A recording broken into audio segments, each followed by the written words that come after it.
तो जैसा कि मास्टर के लास्ट एपिसोड में हम लोगों ने देखा, चैंग साओ ने इस ओल्ड एल्डर के साथ में 1 ईयर का एग्रीमेंट बना लिया था, जिसे सुनने के बाद ये एल्डर भी हाँ बोल देता है क्योंकि उसे एल्डर झाओ के ऊपर पूरा भरोसा था। तभी एल्डर झाओ भी इस फील्ड को रिफाइन करने के बहुत ही ज्यादा नजदीक पहुंच जाता है। इस चीज को देखकर ये ओल्ड एल्डर और भी ज्यादा खुश हो जाता है, लेकिन तभी फर्नेस में कुछ हलचल होने लगती है, जिसे देखकर होली सैन एल्डर झाओ की मदद करने के लिए आ जाता है, लेकिन वो भी इस फर्नेस को शांत नहीं कर पाता है, इसलिए वो अपनी जान को बचाकर यहाँ से भागने लगता है, जिसे देखकर एल्डर झाओ थोड़ा सा शॉक होता है और वो यहाँ पर जितने भी लोग होते हैं उन सभी को बोल देता है कि तुम लोग अपनी जान को बचाकर इस जगह से भाग सकते हो क्योंकि यह फर्नेस कुछ ही देर में ब्लास्ट होने वाला है। जिसे सुनने के बाद ट्रेजर पैवेलियन में एकदम भगदड़ मच जाती है और सभी लोग अपनी जान को बचाकर इस पैलेस से बाहर आ जाते हैं। इन लोगों के बीच में ये ओल्ड आदमी भी था, लेकिन चैंग साओ अपनी जगह से 1 इंच भी नहीं हिला होता है और वो इस ओल्ड आदमी को बोलता है क्या तुम अपनी हार को एक्सेप्ट करते हो। इस पर ये ओल्ड आदमी भी अपनी हार को एक्सेप्ट कर लेता है। इसके बाद चैंग साओ इस फर्नेस के पास आकर अपने एक सीक्रेट टेक्निक को परफॉर्म करने लगता है, जिसकी वजह से वो बहुत ही आसानी के साथ में फर्नेस को शांत कर देता है, जिसे देखकर सभी लोग बहुत ही ज्यादा शॉक हो जाते हैं। और अब आगे इस एपिसोड की शुरुआत में जितने भी लोग ट्रेजर पैवेलियन से बाहर की ओर आए होते हैं वो लोग बहुत ही ज्यादा डरे हुए होते हैं, इसलिए वो लोग छुप कर अंदर में क्या हो रहा है वो सब चीजें देख रहे होते हैं। तभी होली संग इस आदमी को बोलता है तुम अंदर की ओर जाओ। इस पर यह आदमी थोड़ा सा डर जाता है और वो अपने सामने वाली लड़की को धमकाते हुए बोलता है क्या तुम अंदर की ओर जा सकती हो और अंदर में जो कुछ भी हो रहा है उन सभी चीजों के बारे में तुम आकर हम लोगों को रिपोर्ट दोगी। इस पर यह लड़की मास्टर जियान को मना कर देती है। इस पर मास्टर जियान बोलता है तुम मेरी बात को मना करने की हिम्मत कैसे कर सकती हो। इस पर यह लड़की जिसका नाम जियोयान होता है वो भी ना चाहते हुए हाँ बोलकर अंदर की ओर जाने लगती है, लेकिन इसे इसमें बहुत ही ज्यादा डर लग रहा होता है, इसलिए वो डरते डरते अंदर की ओर देखती है और वो इस चीज को देखकर थोड़ा सा शॉक होती है कि फर्नेस बिल्कुल शांत है और एक आदमी यहाँ पर सभी लोगों को बता रहा है कि ये फर्नेस अब दोबारा से ब्लास्ट नहीं होगा, इसलिए आप में से किसी को भी घबराने की कोई भी जरूरत नहीं है और इसके अंदर में अब शायद से पिल भी रिफाइन हो चुके होंगे, इसलिए आप लोगों को चिंता करने की कोई भी जरूरत नहीं है क्योंकि मैं यहाँ पर पिल को रिफाइन करने जा रहा हूँ। और ये बोलकर अपने एक फॉर्मेशन को एक्टिवेट कर लेता है और साथ ही चैंग साओ ने अपने एक सीक्रेट टेक्निक को भी परफॉर्म करना शुरू कर दिया था, जिसकी वजह से हम लोगों को इस फर्नेस के अंदर का सीन दिखाया जाता है जहाँ पर पिल रिफाइन होना शुरू हो गया था। और जैसे ही ये सभी पिल रिफाइन होकर तैयार हो जाते हैं चैंग साओ इन सभी को बाहर निकाल देता है जो कि बहुत ही ज्यादा ग्लो कर रहा होता है। इस चीज को देखकर ये दोनों डिसाइपल बहुत ही ज्यादा शॉक हो जाते हैं क्योंकि चैंग साओ ने जो पिल रिफाइन की होती है वो 7th लेवल का एक बहुत ही ज्यादा हाई ग्रेड का पिल होता है। और इस हॉल में जितने भी लोग होते हैं वो सभी लोग इतने ज्यादा शॉक इसलिए होते हैं क्योंकि कुछ देर पहले ये फर्नेस ब्लास्ट होने वाला था,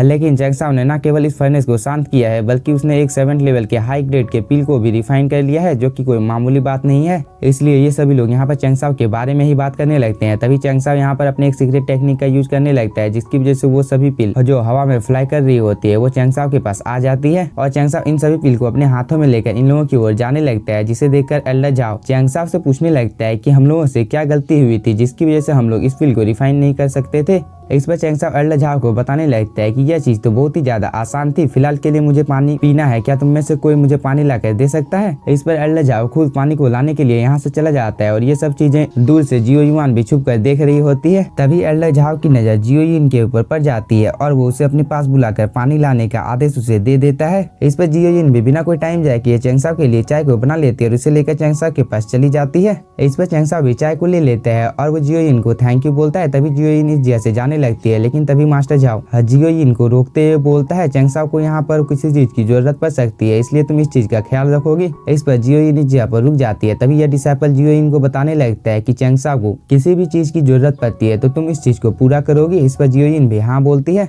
इन सब चीजों को दूर से चैंग साओ भी देख रहा होता है और वो इन सभी लोगों को बताने लगता है अगर तुम लोग हॉनेस्टली पिल को रिफाइन करोगे तो तुम लोगों को सक्सेस होने से कोई भी नहीं रोक सकता है। और तुम लोगों की हरकत को देखकर मुझे तो नहीं लगता है कि तुम लोग फ्यूचर में कभी भी एक अच्छे अल्केमिस्ट बन सकते हो, क्योंकि मैंने अभी देखा है कि तुम लोग इस लड़की के साथ में बहुत ही ज्यादा बुरा कर रहे हो क्योंकि ये लड़की कमजोर है। इसलिए इस पर एल्डर झाओ चैंग साओ को बताने लगता है कि मैं आज से हॉनेस्टली पिल को रिफाइन करूंगा ताकि मैं फ्यूचर में एक अच्छा अल्केमिस्ट बन सकूं और इस चीज की शुरुआत मैं आज से ही करता हूँ। और वो ये बोलकर जियोयान से माफी मांगने लगता है कि मैंने आज तक तुम्हारे साथ जो कुछ भी गलत किया है क्या तुम उन सब चीजों के लिए मुझे माफ कर सकती हो। और साथ ही अगर तुम्हें फ्यूचर में कभी भी मेरी मदद की जरूरत पड़ती है और अगर तुम्हें अल्केमिस्ट बनना है तो तुम मुझसे पूछ सकती हो, मैं तुम्हें सिखाने के लिए तैयार हूँ। इस पर जियोयुन बोलती है मास्टर आपको इतना ज्यादा घबराने की कोई भी जरूरत नहीं है, मैं आपको माफ करती हूँ। इस बात को सुनकर चैंग साओ जियोयुन को दूर जाने के लिए बोल देता है और इन सभी लोगों को बताने लगता है कि अगर तुम लोगों को एक अच्छा पिल बनाना है तो तुम्हें खुद के ऊपर भरोसा होना चाहिए क्योंकि तुम बलपूर्वक किसी भी मेडिसिन को रिफाइन नहीं कर सकते हो। और ये बोलकर इस चीज को कर इन सभी लोगों को दिखाने लगता है, जिसकी वजह से फर्नेस में कुछ हलचल होने लगती है। इस चीज को देखकर सभी लोगों को चैंग साओ बताने लगता है कि तुम लोग देख सकते हो कि मैंने ज्यादा फायर एनर्जी को इस फर्नेस के अंदर में डाल दिया था और मैं जबरदस्ती मेडिसिन को रिफाइन करने की कोशिश कर रहा था, इसलिए इस जगह पर ऐसा हो रहा है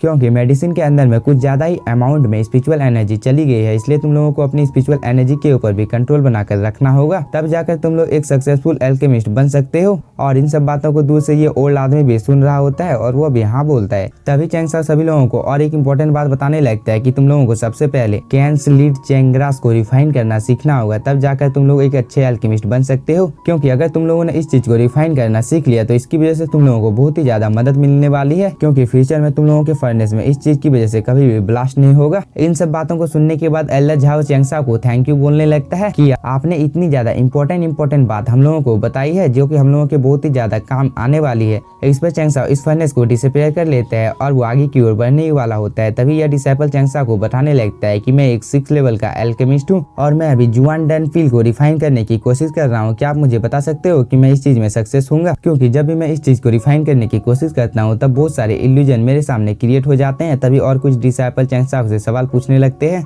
इस पर चैंग साओ इन सभी को शांत करते हुए बोलता है तुम लोगों को अभी इतना ज्यादा चिल्लाने की कोई भी जरूरत नहीं है, क्योंकि मेरे पास अभी इतना टाइम नहीं है कि मैं तुम सभी के जवाब को दे सकता हूँ। इसलिए क्या तुम लोग अपने अपने सवाल को पेपर में लिखकर मुझे दे सकते हो? मैं कोशिश करूंगा कि तुम सभी के सवालों का जवाब मैं दे दूंगा। और साथ ही तुम लोग अपने पेपर को जियोइन के पास दे सकते हो, मैं उसके पास से ले लूंगा और उसे कुछ स्पिरिट स्टोन भी दे देना, जिससे सुनकर जियोइन थोड़ी सी खुश हो जाती है। तभी चैंग साओ सभी लोगों को और कुछ इंपॉर्टेंट बातें बताने लगता है, जिसे सुनकर ये सभी लोग और भी ज्यादा खुश हो जाते हैं। लेकिन तभी हम लोगों को एल्डर जियान को दिखाया जाता है, जो कि इस जगह पर बहुत ही ज्यादा गुस्से में आ जाता है और वो जियोइन को बोलता है मैंने तुम्हें बोला था कि अंदर में जो कुछ भी हो रहा है उन सब चीजों के बारे में तुम आकर मुझे रिपोर्ट करोगी, लेकिन तुम इस जगह पर अब तक क्या कर रही हो? और वो बोलकर जियोइन को मारने ही वाला होता है, लेकिन तभी एल्डर झाओ आकर इस अटैक को रोक लेता है और वो एल्डर जियान को एक झापड़ मारकर दूर कर देता है। इसके बाद वो जियानिन को बोलने लगता है जियानिन क्या तुम ठीक हो? इस पर जियोयान बोलती है मास्टर मैं बिल्कुल ठीक हूँ, आप लोगों को चिंता करने की कोई भी जरूरत नहीं है। लेकिन इस चीज की वजह से एल्डर जियान को बहुत ही ज्यादा गुस्सा आ गया था और वो चैंग साओ की ओर देखने लगता है और चैंग साओ भी इसकी ओर देखने लगता है। लेकिन इसी के साथ हम लोगों का ये एपिसोड हो जाता है खत्म। अगर आप लोगों को वीडियो पसंद आया होगा तो चैनल को सब्सक्राइब कीजिए और वीडियो को like. Thank you for watching.